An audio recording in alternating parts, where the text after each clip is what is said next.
Listo. ¿Cómo están, chicos? Iniciamos entonces nuestra sesión. Comenzamos a compartir pantalla.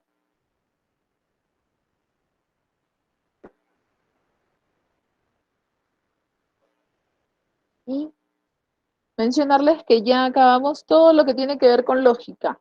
Ya, digamos, es tema zanjado, ¿cierto?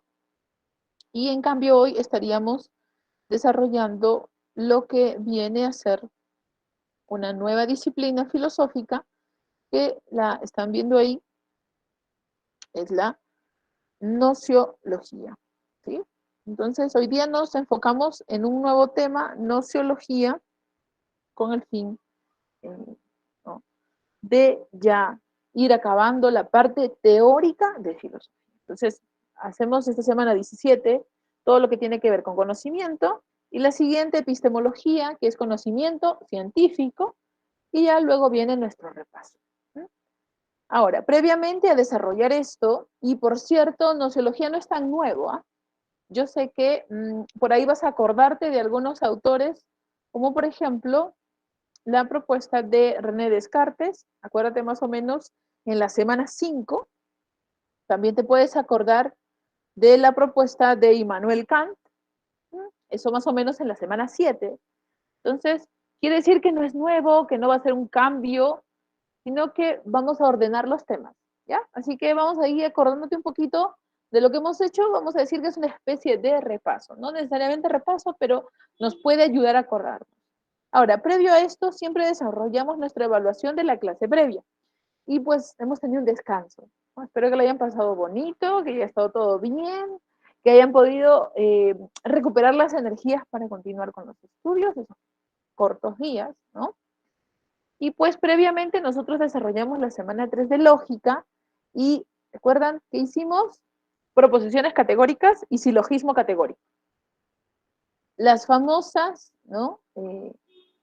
Digámosle así como se mencionan aquí, fórmulas típicas del SAP, SEP, SIP y SOP, ¿no? Ahí te estás acordando de todas las proposiciones categóricas, y que solamente son 4. ¿Qué distingue una proposición categórica? Si es que viniese esa pregunta, te tienes que acordar siempre del cuantificador. El cuantificador es tu aliado, el cuantificador es quien te va a ayudar, el cuantificador es que finalmente va a decir qué tipo de proposición categórica es la que tienes delante. Ahora, ¿no?, las dos primeras siempre siendo universales y las dos últimas siempre siendo particulares. Ahora, ¿y a qué se refería la cualidad? La cualidad es la variación en tanto sean afirmativas o negativas. Y esto, si te das cuenta, está alternado. La universal primera es afirmativa, la universal segunda, en cambio, es negativa. Es así. La particular primera es afirmativa y la particular segunda es negativa. ¿Y cómo yo distingo qué tipo de cualidad o cantidad tiene? ¿Quién me lo menciona? La letra típica que se refiere al cuantificador. Entonces, la letra típica te está resumiendo estos dos. Es más fácil decirlo con una O, estar diciendo, ay, es una proposición particular negativa. Mejor digo una O, nada más. ¿Y por qué significaba SOP? Profesora, no recuerdo, porque la S hacía referencia al primero grupo, que es el grupo sujeto, y la P, en cambio, al segundo grupo, que es el grupo predicado. Ahora, ¿qué más debes acordarte? Que perro también sería, por ejemplo, el grupo sujeto, y tú podrías usar solamente la primera letra. ¿Está? Sí. O podrías usar, ¿no?, en este caso, marrón, que se refiere a la letra, perdón, al grupo predicado. Entonces, puedo usar indistintamente S de sujeto o la primera letra del grupo, sí, porque se refieren a lo mismo, a la categoría que está cumpliendo la función de ser sujeto o a la categoría que está cumpliendo la función de ser predicado. Quiero que te acuerdes algo más, porque tienes que tener esto claro antes de avanzar al silogismo, que es ya una estructura un poquito, pues, más grande, porque estas solamente son como oraciones. Si yo, ¿no?, tengo un ejercicio, me viene en mi examen un ejercicio y me dicen, ¿sabes? Quisiera que niegues las dos características, o simplemente te van a decir la negación de una proposición categórica universal afirmativa. quiero que niegues ambas. ¿Ya? Quiere decir que las intercambias. Entonces, de universal, si está negada, vas a pasar a particular. De afirmativa, si está negada, vas a pasar a, en este caso, negativa. Entonces, quiere decir que la negación de una SAP de inmediato es una SOP, negación. O también te van a decir la contradicción, ¿ya? Que no es lo mismo que contradictorio. Entonces, recuerda, la contradicción o la negación de una proposición categórica es negar dos características. En cambio, cuando negase solamente una de ellas, puedes negar sea su cantidad o sea su cualidad. Por ejemplo, yo te pregunto, niégame la cualidad de una zip. Niégame la cualidad de una zip, solo su cualidad. ¿A dónde irías? Para que esto quede claro. Niégale la cualidad a una proposición categórica. Dos opciones, no, solo una, solo hay una. Es una SOP, nada más. ¿Por qué? Porque yo te he dicho solo la cualidad, no te he hablado de la cantidad. Por tanto, ¿no? No dejó de ser particular, solo que dejó de ser afirmativa y se convirtió en negativa. ¿Ya? En este caso. Si yo te dijese, en cambio, niega, ¿no? Mira, niega la cantidad de una sed. Es decir, no toco lo negativo, no, no lo toques. Quiero que niegues la cantidad de una sed. Sigue siendo negativa, pero si quiero negar su cantidad, claro, nuevamente me manda una SOP. Ajá. Entonces, hay más de una manera de llegar a otra proposición categórica, pero tienes que darte cuenta que no te están pidiendo siempre las dos, sino solamente a veces una de ellas. A menos que te digan la negación completa de la proposición. Y eso es importante, ¿ya? Y que recuerdes, porque muchas veces viene esa pregunta. Con esto me voy a ir a algo, tú ya debes tenerlo, pero así, como se dice, ¿no? Súper, súper claro. Que es la expresión algebraica y en diagrama de Venn de las cuatro proposiciones. ¿Cómo es esto? La primera, si se dan cuenta, es una SAP, ¿no? ¿Por qué? Porque acá el todos. Ahora, esta SAP yo la expreso de manera algebraica como lo que afecta a sujeto no afecta a predicado, porque predicado es la famosa clase complemento. Acuérdate que la clase complemento significa que no le afecta. ¿Y cuál es la característica de las dos, ¿no?, proposiciones universales? Es que siempre son iguales al vacío. Siempre es así en tanto SAP y en tanto SEP. Yo veo en una expresión algebraica que hay igualdad al vacío, yo no tengo que ni siquiera dudar que sea una particular, imposible, porque su expresión algebraica siempre es de esta forma. En cambio, cuando son particulares, tienen la diferencia que se expresan como distintos del vacío, tanto para SIP, tanto para TOP, ¿ya? Entonces ahí, importante. Profesora, también encuentro similitud, seguro estás pensando, entre una SAP y una SOP, ¿sí? Si te das cuenta, son casi igualitas. Pero si te acuerdas que son diferentes en igualdad, cuando tú dices ese que no es predicado, es igual al vacío, igual SAP. Y si tú dices ese que no es predicado, distinto al vacío, la única que te queda es una SOP. ¿Ya? Entonces, si tú recuerdas a una, puedes acordarte de la otra, pero en su versión particular o en su versión universal. Si tú te acuerdas más de la SOP, pues dices, quiero la misma fórmula, pero para universal. Entonces le quito la diferencia del vacío y puedo estar frente a una SAP. Porque la SIP y la SEP también, mira, son idénticas. Lo único que varía es la igualdad. Si es que no puedes acordarte de esa forma, pues graficas tus dos clasecitas y ahí vas a hacer un cambio, ¿ya? Vamos a otro colorcito. Y aquí está. No me acuerdo como sujeto y predicado, entonces lo que puedo hacer es poner limeño peruano. Y empiezo a preguntar, ¿existirán elementos que solo sean peruanos? Sí. ¿Existirán elementos que solo sean limeños y peruanos? También, porque Lima está en Perú. ¿Y existirán elementos que pertenezcan solo a Lima? Imposible. ¿Por qué? Porque Lima está dentro de Perú. Entonces, pones L,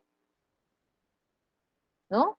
Que no es P, porque quiero hablar solamente de este vacío, y lo pongo igual al vacío, porque estoy frente a un universal. ¿Viste? Entonces es más fácil acordarse así. ¿Cómo puedes acordarte? Incluye una ciudad dentro de un país. Y necesariamente te va a dar la fórmula de una SAP. ¿Ya? Si es que tienes problemas para acordarte de la SEP, vuelves a graficar bien bonito, pero pones dos grupos opuestos. En este caso yo siempre pongo norte-sur. Tú pones alianza U, vacunas antivacunas, puede ser el que te guste, pero que no se puedan ver, ¿no? Que sean totalmente opuestos. Y te preguntas, ¿habrán elementos que solo pertenezcan al sur? Sí. ¿Habrán elementos que solo pertenezcan al norte? Sí. Pero ¿habrán elementos en común? Nunca, porque son opuestos. Entonces, y lo expresas en fórmula algebraica. N y S será igual al vacío. Y así no tuve que memorizar la proposición categórica. Puedes hacerlo así, ¿ya? Hay distintas maneras en que tú te sientas cómodo, te sientas, ¿no? Relacionado con estas expresiones porque vamos a usarlas mucho. Luego de esto te tienes que acordar que hemos hecho la clase anterior a los silogismos categóricos. Voy a usar el ejemplo de frente. ¿Cómo es el tema de los silogismos? Acuérdate que un silogismo está armado de proposiciones, hecho de proposiciones. ¿Qué quiere decir? Que siempre voy a encontrar sus cuantificadores. ¿Ya? ¿Qué me tengo que acordar? Que gracias a estos cuantificadores yo puedo saber el famoso modo. Solo me da esta información, no me da otra. Y siempre tiene que aparecer cuantificadores, sí, porque el silogismo está hecho de proposiciones. Profesora, ¿por qué se inicia desde arriba? Porque acuérdate que también se le conoce como premisa mayor. Y luego viene la premisa menor y a continuación su conclusión. Siempre es ese orden. ¿Qué más? De todo silogismo yo debo hallar la figura. La figura es estas palabritas que aparecen por regla solo en las premisas. Por ejemplo, yo tengo improvisadas, improvisadas. Ahora, el término medio podía aparecer, ¿sí? 1, 4, 2 siempre derecha y 3 siempre izquierda, ¿no? Así como pasos de baile. 1, 4, 2 y 3, así de frente. Y yo ubico, está en la parte derecha, entonces digo su figura 2. Junto los dos elementos, el modo, junto la figura, ¿y qué te da? La forma. Profesora, ¿y cómo sabía que era válido? La validez de la estructura en la lógica significa que la conclusión deviene, deriva, se infiere, si quieres dile, de las premisas. Si es así, entonces fue válido. ¿Y quién te confirmaba esto? ¿Te acuerdas? Cuando se pasó de la lógica medieval a la lógica moderna, de las 356 formas de combinarse, para la lógica moderna y actual, solo sobreviven 15. Si yo encuentro mi combinación de forma dentro de estas 15, que es 2, me parece, E y O, que es ferio, no, destino, entonces es válida. Quiere decir que las premisas son el sostén de esa conclusión. Y si no lo puedo hallar así, también lo puedo graficar. Vayamos a ver un gráfico, ¿ya? Vamos a usar este de aquí. A ver, yo tengo estas dos. Ya, tengo aquí. Tengo MP igual al vacío, SM distinto del vacío. Ya, la primera, sin saber cuál es exactamente. ¿Por qué es igual al vacío? De inmediato yo digo es un, a ver, igual al vacío, sería, ¿es un universal o particular? Universal. Universal, universal. Sí, muy bien, ahí está, confirmadazo. Ahora, como no tiene su sombrerito, no puede ser ni una SAP ni una SOP. Las únicas que tienen sombrerito son SAP y SOP. Por tanto, yo digo, esto es una SEP. Sí, igualito. Ahora, tengo SM, distinto del vacío, tampoco es sombrerito, y se parece a la SEP. Ah, ya. Y como es distinto del vacío, de inmediato es una SIP. SP, pero sí tiene el sombrerito, distinto del vacío, es una SOP. Y ahí tenemos que el modo es E y O. Ahora, el término medio me está apareciendo así, ¿no? Que sería primera, cuarta, segunda, tercera. Entonces sería de figura 1 y de modo E y O, que es ferio. Yo ya sé que es válido, pero para hacerlo en forma algebraica, lo que hago es primero, una vez ya reconocidas las fórmulas, grafico. Siempre el sujeto va a ser el que va a la derecha, siempre el predicado en la parte izquierda y el término medio la palabrita que se repetía en las premisas. Y grafico. Solo graficas las premisas, nunca la conclusión. Y cuando tengas que graficar, siempre va a mandar el universal. ¿Ya? En este caso, empiezas con M y P igual al vacío.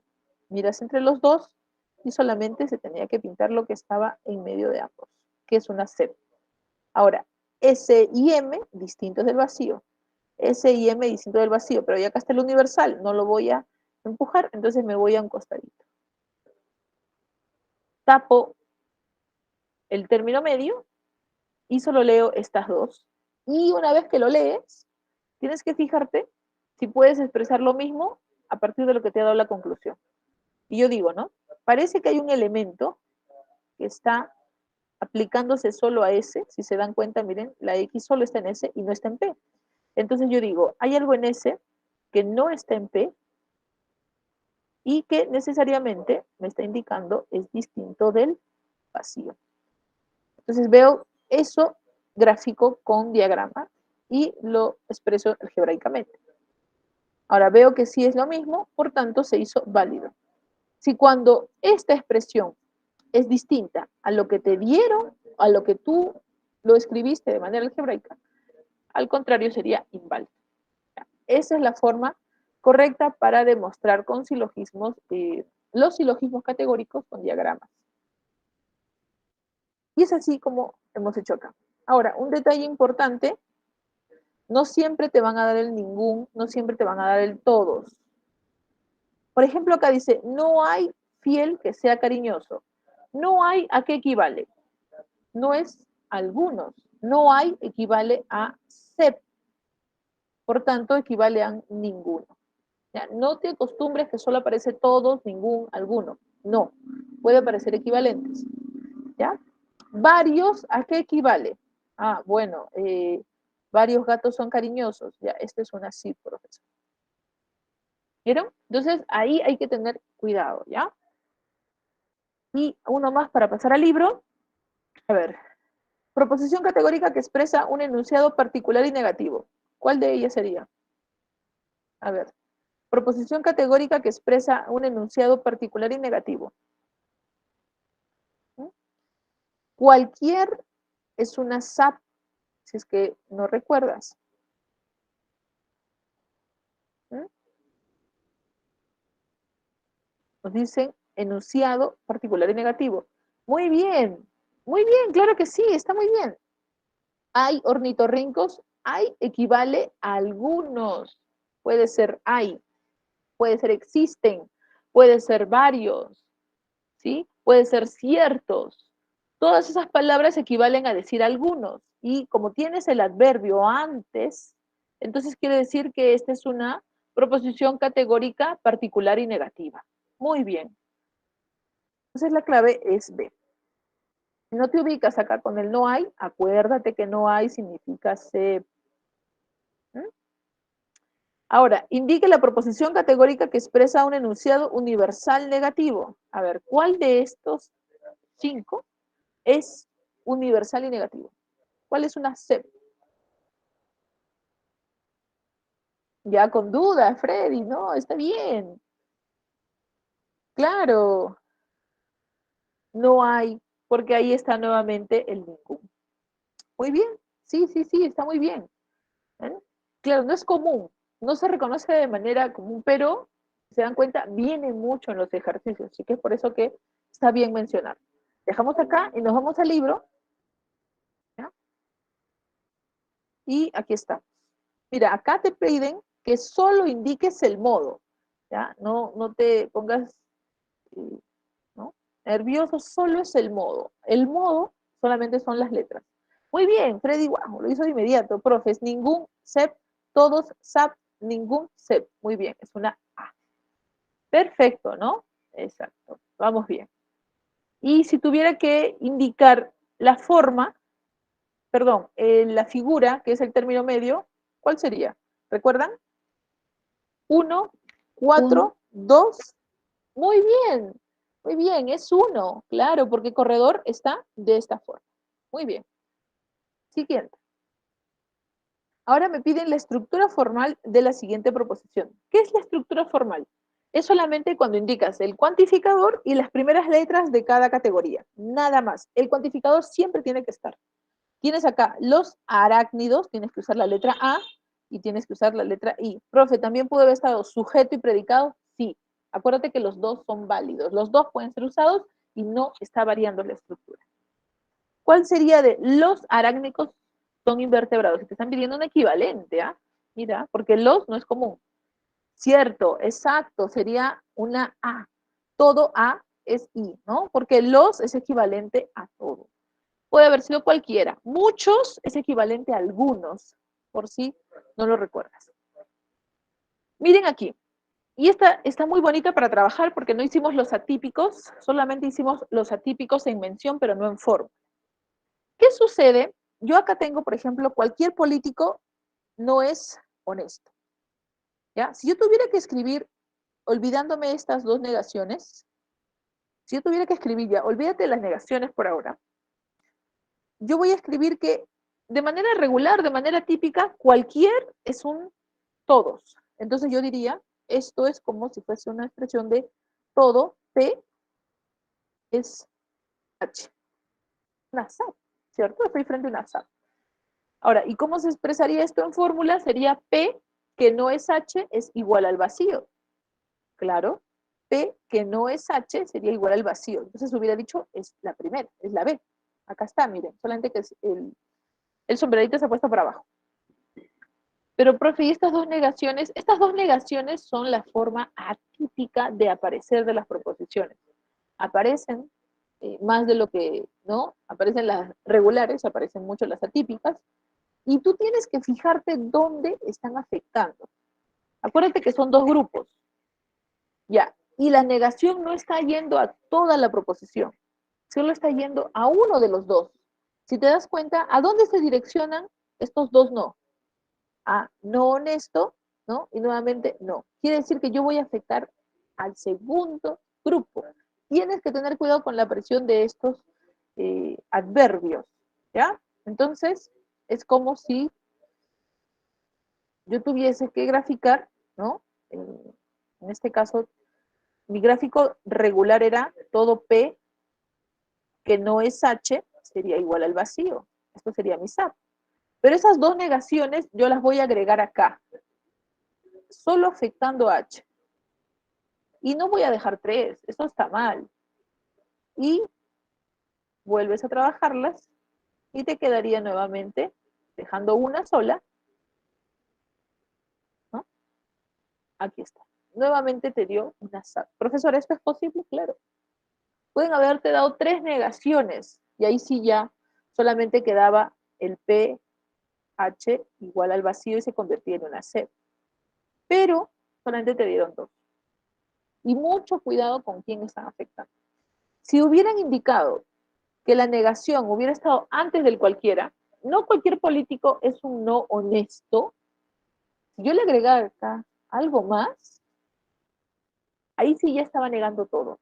¿Y a quién afecta directamente, profesora? Si es así, va a afectar a la igualdad. Entonces, aparte de estas dos negaciones, estos dos adverbios al grupo honesto, voy a cambiar esto.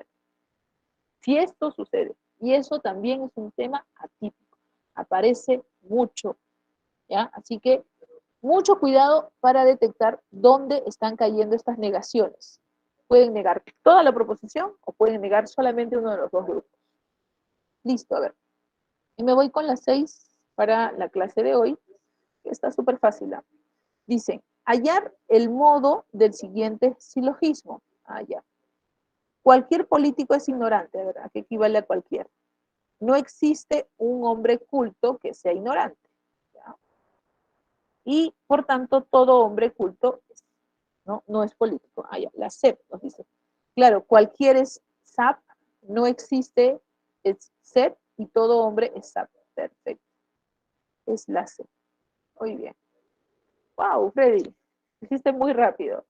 Exacto. Entonces ahí hemos visto, ¿no? Tanto atípicos, tanto regulares o típicos, de cómo podrían expresarse tus proposiciones categóricas. Y esto está súper fácil, miren, en un silogismo válido, cuidado cuando te dicen esto, ¿eh? Porque puede ser que te den simplemente una combinación. Si te dicen solamente silogismo, no te preocupes en que esté siendo válido, no te preocupes en encontrar que el gráfico se parezca al diagrama, no. Si solo te dicen silogismo, cualquiera de las 356. Si te dicen válido, solo 15. Y en el silogismo válido, el término medio se aparece solo en las premisas, nunca en la conclusión, y el término menor hace referencia al sujeto, y el término mayor hace referencia al predicado. Entonces es la B. Por teoría nada más. Vamos entonces a darle las claves de lo que nos ha quedado pendiente de los ejercicios.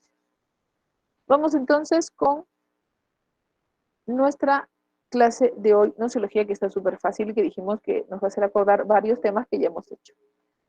Un tema importante para mencionar sobre nociología, nuestra última clase del año, ¿cierto? Nuestra última clase del 2021, se nos fue el 2021. Ya. Nocio viene del término genosis, que significa conocer. En griego significa cualquier referencia al mundo. Cuando yo me doy cuenta en que está haciendo calor, tengo conocimiento de eso. Cuando yo puedo hacer una demostración matemática, también es un tipo de conocimiento. Entonces, genosis en general significaba cualquier forma de conocimiento. ¿Ya? Cualquier forma. Ay, ve, yo no me había percatado. Ya. Ahorita corrijo eso. Qué mal, qué mal. Ya. Sí, porque puse la semana 15, qué mal. Gracias. Gracias, Freddy. Vamos a corregir eso. A ver. Gracias por avisarme. Ay, ya. Sí. Ahí aparece como semana 15, ¿no? Qué extraño, porque habrá compartido la semana 15. Parece que tenía el antiguo documento. Y aparece Freddy, es el único que se dio cuenta. Ya. A ver. Copiamos entonces las claves de la semana 16 y voy a compartir pantalla. Ya, no me permite. Lo compartimos al final, ¿ya? Lo compartimos al final, no sé por qué no está. Mis claves. Qué extraño ya. Lo vamos a hacer al final, no se preocupen. De todas maneras, vamos con eso.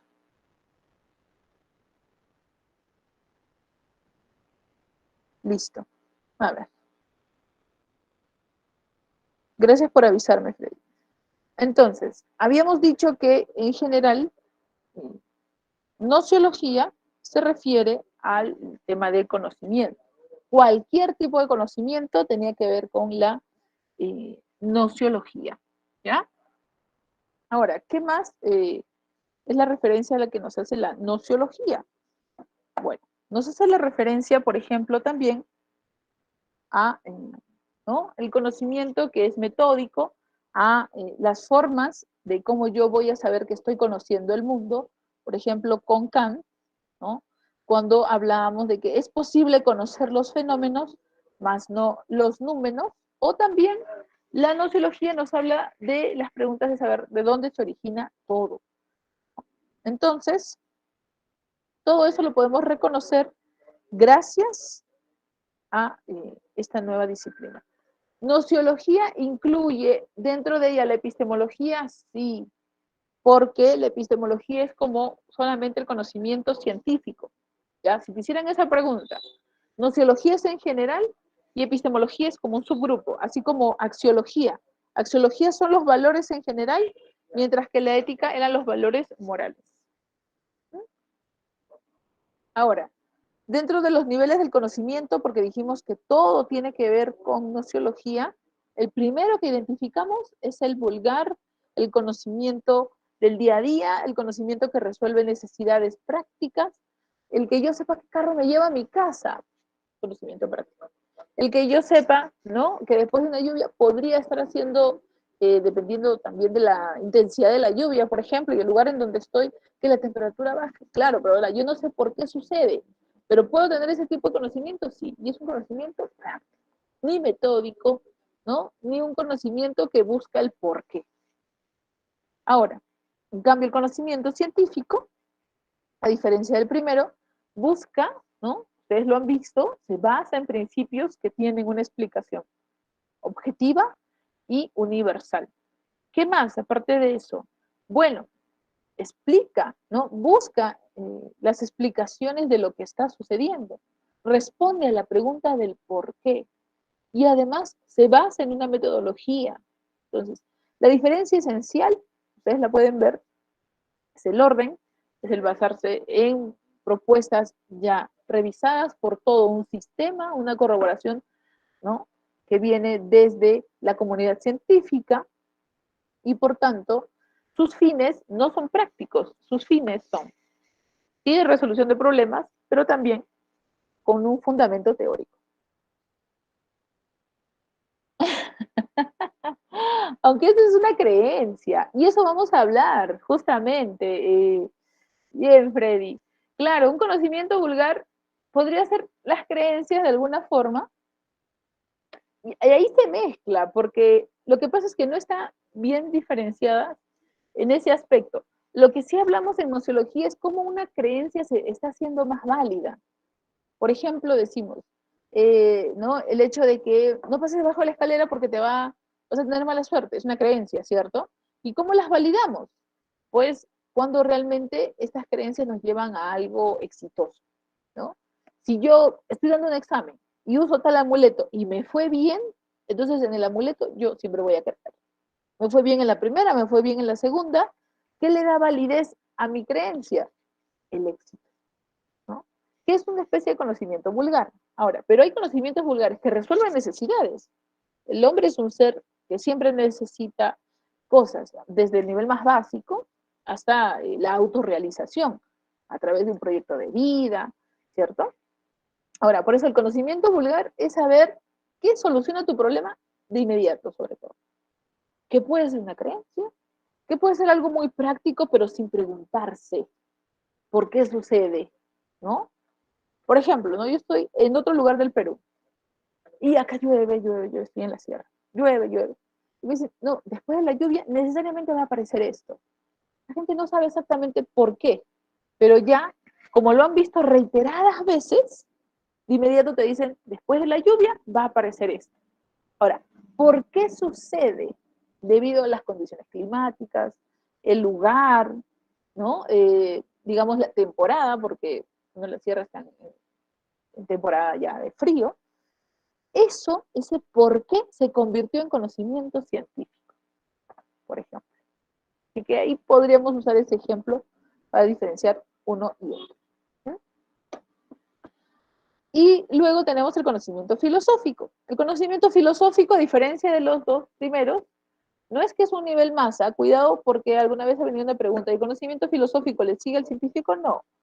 El conocimiento filosófico es una distinta forma de acercarse al mundo, pero siempre tiene esa predisposición del preguntarse y no volverse dogmático. ¿Qué quiere decir esto? Que conoce que las verdades cada cierto tiempo deben someterse a juicio, revisarse nuevamente. ¿Mm? Y es por eso que es bastante crítico. Hasta los filósofos se critican a sí mismos. ¿Se acuerdan de Wittgenstein? Por eso hay dos. El Wittgenstein del Tractatus y el Wittgenstein de juegos de lenguaje. ¿Por qué? Porque él mismo reconoce que había cometido errores, que las verdades a las cuales había llegado fueron válidas para cierto momento. Y después, ¿no? En cambio, pues ya no eran tan válidas en en otros contextos.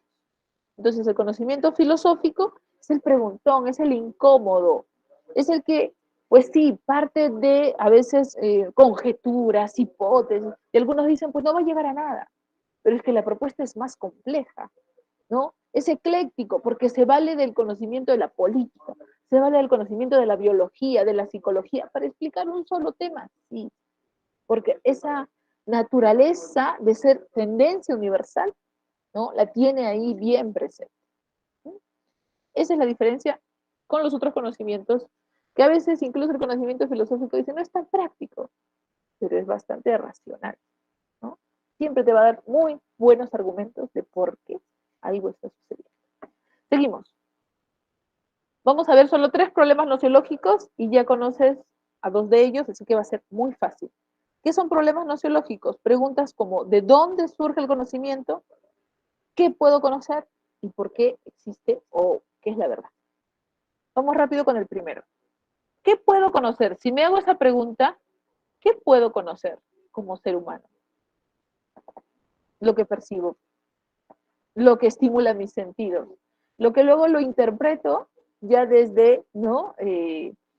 Digamos, la información que ha llegado a mí, por, ¿no? Todos estos estímulos, y entiendo. Ah, ya, eso puedo conocer. Entonces tú estás limitado por tus sentidos, pero los sentidos pueden traer información errónea. ¿Quién es la que hace el discernimiento de saber que esa información puede estar siendo errónea o a veces sí o a veces no?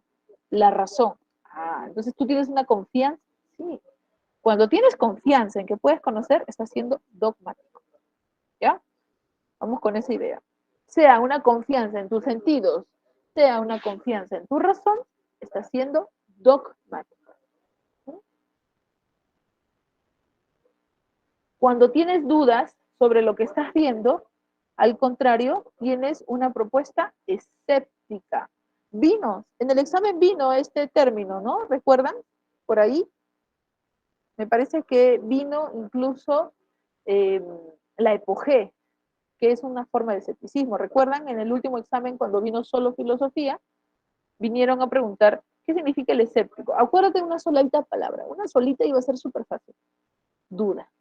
Cuando incluso estás marcando tu examen y empiezas a dudar entre las claves y dices, ¿será que está? ¿No? Por ahí escuchaba a Freddy que le decía al profesor, profe, con las claves se puede sacar la respuesta. Sí, es una estrategia. Pero cuando tienes esa duda, ya dejaste de ser dogmático, porque ya no tienes esa confianza.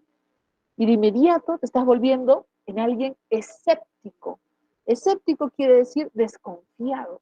Ahora, hay escépticos radicales, como los que pues afirman que no se puede conocer absolutamente nada, porque somos seres limitados y fácilmente nos engañan.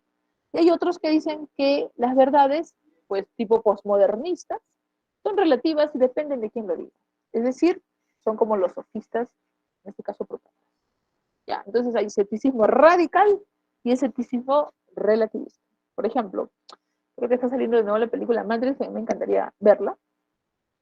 La desconfianza de un momento del protagonista fue relativista. Y en un momento la desconfianza total al sistema lo volvió radical, ¿no? Porque dijo, finalmente estamos en la Matrix, ¿cierto? Ahí está el ejemplo del escepticismo. La última propuesta de el problema y qué puedo conocer y qué no, es la propuesta criticista. ¿Te acuerdas qué decía Kant? Bueno, hay cosas que van a quedar lejos de ti, como por ejemplo los fenómenos, no, los números. ¿Por qué no puedo conocer los números? ¿Qué son los números? Son esencias. ¿Por qué sí puedo conocer los fenómenos? Yo soy un ser sensorial. Y los fenómenos son las cosas que yo puedo percibir, ¿no? Yo podré percibir la esencia del jugo de naranja, no. Pero puedo percibir el sabor a naranja, sí, eso es un fenómeno. Puedo percibir, ¿no? Que una persona se está acercando a mí, su corporeidad, sí. Pero podré percibir su conciencia. ¿Qué me dicen?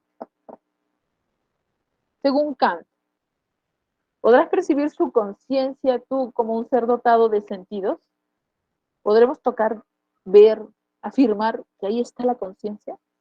Podremos decirla nada más, pero tener demostración exacta de ella, ¿podríamos? No, no. La conciencia ella es un estado ya, psicológico para decir, uno, que me diferencio de otros objetos, que me reconozco a mí misma, ¿no? Incluso de la ubicación espacial. Pero como algo tangible, yo no puedo decir que lo estoy conociendo. Por tanto, también podría ser un noumeno, ¿ya? Si es que viene esa pregunta. Nada es verdad, nada es mentira. Depende del cristal con el que se mira. Es un fenómeno, una experiencia fenoménica. Está muy bonito. Vamos con otro problema del tema del conocimiento. Y este es más sencillo para ustedes. El anterior era fácil, este es más sencillo. Origen del conocimiento. Según esta propuesta, ¿qué nos decía René Descartes? A ver, la palabra más sencilla. ¿De dónde surge el conocimiento? De la razón, profe. Ya. ¿Y qué había en la razón? No me digas percepciones porque ahí sí, creo que en psicología vamos mal, ¿no? ¿Qué hay en la razón? ¿Qué decía Descartes? Y estaba tan seguro, ¿se acuerdan cuando él crea su método de la duda? Duda de las tradiciones, duda de los sentidos, duda de la existencia del mundo, duda de las matemáticas, pero no duda, está dudando. Y afirma que piensa, por tanto, ¿cómo es la frase? Pienso, por tanto, ¿qué decía Descartes? ¿Recuerdan? Ajá, entonces la existencia no era tangible, porque él para existir primero tuvo que pensar, tuvo que ser consciente de que es capaz de tener estos procesos. Por tanto, la propuesta del origen del conocimiento nace de la razón y sobre todo nace de que nuestra razón tenemos a ellas, a las famosas ideas. Ellas son el origen del conocimiento. Y la más importante de todas son las innatas. ¿Sí? Las innatas son el origen de nuestro conocimiento. Ahora, dentro de las innatas estaba mi propio yo, saber que yo existo, soy una res cogitans, así le dice Descartes, y estaba también la predisposición, según Descartes, toda persona nace con la predisposición a entender el mundo de manera matemática. Eso también es innato. Y además Dios. Entonces, decía Descartes, estas tres son el origen de todo el conocimiento. Así aparece, ¿no?, el origen, la razón.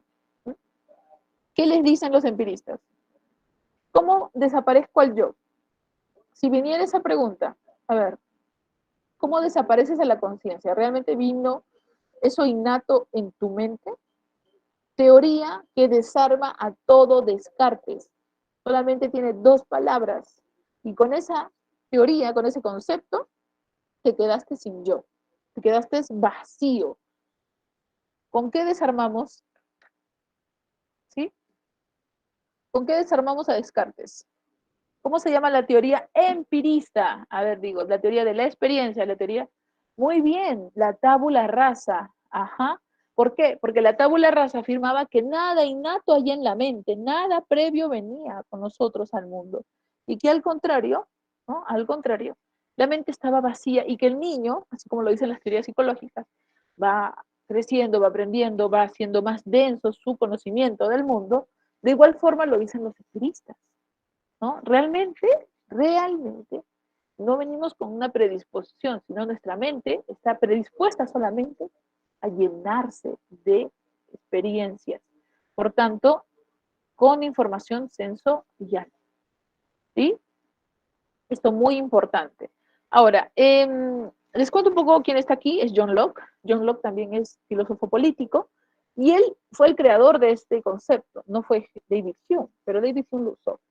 Él dice, existen dos tipos de experiencias, las simples y las complejas. Simple, que tú reconozcas que hace calor. Simple, que tú reconozcas la diferencia de colores. Simple, que tú reconozcas texturas simples. ¿Cuándo se vuelven complejas? Cuando las sumas. Ah, tiene tal color, tiene tal temperatura, tiene tal textura.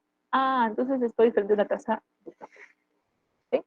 Entonces, complejo cuando reúnes varias experiencias sensoriales de un mismo objeto. Simple cuando las separas, cuando las tienes separaditas. Y así vas llenando tu conocimiento, ¿no? Perdón, tu mente de conocimiento. ¿Sí? Importante, entonces. Ahí tenemos a los empiristas como John Locke y David Hume.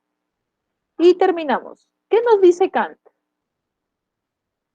Kant es quien va a poner, como se dice, un término medio entre los dos. No es ni empirista ni es racionalista. Y lo que afirma Kant, finalmente, es que el conocimiento surge de, y lo menciono aquí, el ser.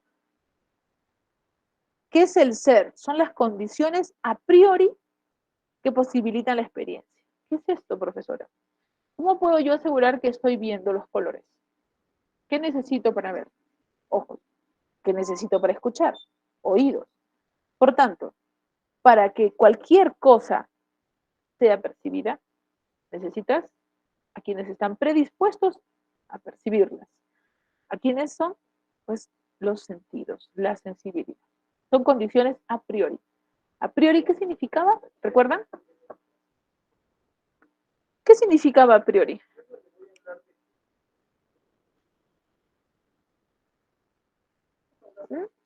¿Se acuerdan por ahí? Si yo digo a priori, sé que al entrar al aula, ¿no? Estaré con alumnos. ¿Qué es a priori? A posteriori, sé qué cantidad de alumnos, ¿no? Tenía en el aula. ¿Qué es a priori? Muy bien, sí, antes de la experiencia. Por tanto, a posteriori significa después. A posteriori, tú estuviste, ¿no? En una clase previa y tuviste mayor conocimiento de lo que es edad. A priori sabías que el tema podía desarrollarse. No sabías muy bien, pero a priori sabías que se iba a desarrollar. ¿Ya? Entonces, cuando dice Kant, a priori se refiere a estas condiciones de la sensibilidad que te ayudan a captar el mundo. ¿Quiénes son? Todos tus sentidos, todos tus sentidos. Ahora, luego viene el entendimiento. El entendimiento es quien se va a encargar de clasificar la información que ha venido desordenada. Entonces yo capto toda la información que pueda, una y otra información, y el entendimiento es quien la va a clasificar. No sé si se puede ver aquí. Ese es el famoso casco pensante que Kant presenta en su libro, y en donde dice, ¿no? Entra información por cantidades, por calidades, por modos, ¿no? Por texturas. Empieza a diferenciarla, a diferenciarla. Entonces, lo que sucede es como que la analiza, ¿no? En las formas más simples. Y luego, lo que pasa es que la razón termina interpretando a quién se refiere. Es como el proceso de la sensación y la percepción que ustedes conocen por psicología, ¿no? En cierto grado de estímulo, el sentido lo capta, ¿cierto? Esa información es transformada a información química, que es transportada, nosotros sabemos, ¿no? Y luego esta información es llevada hasta el cerebro, sería el entendimiento, que se diferencia, y finalmente, influenciado por el espacio, el medio, se termina interpretando, ¿no? Porque ustedes saben que la percepción no es lo mismo que la sensación, porque en la percepción se interpreta la información. Entonces, Kant está diciendo lo mismo, si se dan cuenta, pero desde el punto de vista filosófico. No puedes conocer el mundo si no tienes primero tus condiciones para conocerlo. ¿Cuáles son? Tus sentidos, tu entendimiento y tu razón, o como nosotros lo hemos puesto aquí, ser. ¿En cuánto tiempo hacen todo este proceso? Bueno, la verdad es que lo hacen en menos de un segundo. Y todo el tiempo estamos captando esa información. De esa manera, Kant mejoró a las otras dos teorías, racionalistas y empiristas. Y terminamos con el problema de la verdad. ¿Qué significa la verdad? Yo puedo decir, por ejemplo, yo estoy tomando un vaso de agua, que a la verdad la puedo saborear, a la verdad la puedo tocar, la verdad está andando por las calles. No, no, no, porque la verdad no existe de manera física. La verdad es, como dicen aquí, una propiedad de las cosas. La temperatura del agua podría ser una propiedad. Una cosa es el agua, ¿Y a qué temperatura está? Es una. El color de un líquido, una propiedad. La cantidad, una propiedad. ¿Cierto? Y entonces la verdad también es una propiedad. Ahora, por eso se dice que no existe por sí sola, sino es una propiedad de las afirmaciones, de las creencias, de los enunciados. Por ahí Freddy me dijo, profe, y no, si dicen que llueve porque Diosito lo quiso, por ejemplo, yo estoy en un lugar y por ahí se me salió el término apus, y acá tiene sentido, porque también se refiere a un tipo de religiosidad, ¿no? Entonces, pero ¿por qué esa creencia, ese respeto, ¿no? A ellos, es que es una creencia. Ahora, ¿y es verdad o no? Eso es lo que tenemos que ver, ¿no? ¿Cómo se hace eso? ¿Cómo se terminan haciendo verdades las creencias? Pero no es por la misma creencia, sino es porque le das esta característica. Entonces, acuérdate, la verdad no existe sola, sino es una propiedad que le das a las oraciones, a las creencias. ¿Sí? Y así como verdaderas, también pueden ser lo contrario, falsas. ¿Ya? Primera teoría para saber que estoy hablando de la verdad, rapidísimo. La teoría de la correspondencia. Si delante mío hay unas flores y yo digo, las flores rojas, estoy describiéndolas. Si mi enunciado y la realidad se corresponden, entonces de inmediato es verdad. Su representante, Ludwig Wittgenstein. Profesora, ¿qué decía Wittgenstein? Acuérdate, un enunciado con sentido es el que habla del mundo. Teoría isomórfica, así le llamó él, pero ahora le estamos llamando teoría de la correspondencia. Si delante mío hay algo que no puedo describir, entonces finalmente pues no existe, decía Wittgenstein.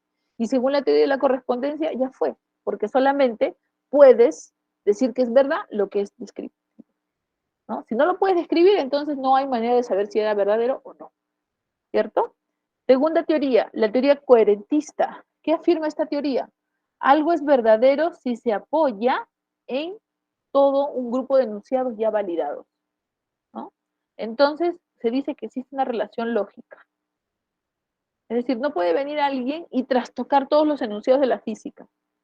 Lo que está haciendo su profesor es coherente, por ejemplo, con la comunidad que representa estas verdades desde la química. Parece que química tuvieron, ¿no? Eso sería verdad. Si él cambiase algo que ya ha sido propuesto por la comunidad científica de su rama, entonces él estaría siendo incoherente. Ahora, hay momentos en donde los paradigmas científicos se tienen que revolucionar. Sí, eso nos va a tocar la otra semana cuando hablemos de Thomas Kuhn. Y hemos hecho esto, ¿no? Por ejemplo, por ahí me parece que había una propuesta del flogisto. Se tuvo que revolucionar las ciencias para hablar de cómo sucedía con el tema de la oxidación, el tema del oxígeno. Se tuvo que cambiar el paradigma. Pero hasta ese momento, todos los científicos ¿no? de esa coyuntura defendían la teoría del flogisto. Eran coherentes con el flogisto. ¿Mm? Siguiente. Teoría pragmatista, tercera y penúltima, nos dice que algo es verdad, por ahí hablábamos de las creencias, sí, ¿no? Una creencia es verdadera si los resultados de ella son prácticos y positivos. Entonces, ¿qué quiere decir esto? Que en cuanto una creencia me lleve a algo bueno, yo sigo creyendo en ella. Si esta creencia me cierra puertas, me da obstáculos, me pone óbices, entonces ya dejé de creer, ¿no? Por ejemplo, ahí con los que nos dijo Freddy sobre tema religioso. Por ejemplo, hay gente que cuando pasa por una iglesia se persina, ¿cierto? Y es una especie de bendición, claro. Si hicieras algo parecido antes de un viaje y te fue muy bien en el viaje, entonces, ¿qué quiere decir? Creo en él. Si hago esta, ¿no? De persinarme y un respeto, pero en el viaje la verdad es que pues las cosas salieron bastante mal. Ya no voy a creer en eso. Entonces la creencia se afirma cuando las cosas salen bien. Y la última teoría es la consensualista, que nos dice, algo es verdad o se vuelve verdadero si previo ha sido legitimado por un grupo de personas. ¿Mm? Miren, entonces algo es verdad si previamente se legitima por un grupo de personas que se han puesto en discusión para saber, ¿no? Si realmente lo que se afirmaba era positivo para todos los que estaban en el grupo. Por tanto, se llevó al acuerdo, se llevó al diálogo, ¿no? Por ejemplo, en este momento puedo decir con los que hemos quedado en el aula, eh, ¿cómo vamos a llevar las clases siguientes? ¿Hacemos solo repasos? ¿No hacemos teoría? Entonces, quiere decir que ahí estaríamos, ¿no? Acercándonos a saber cómo se va a realizar. ¿No? Y previo a ese acuerdo, estaríamos llegando a algo para todos. Muy bien, entonces hasta aquí quedamos. Y dejo de grabar. Muchísimas gracias, chicos.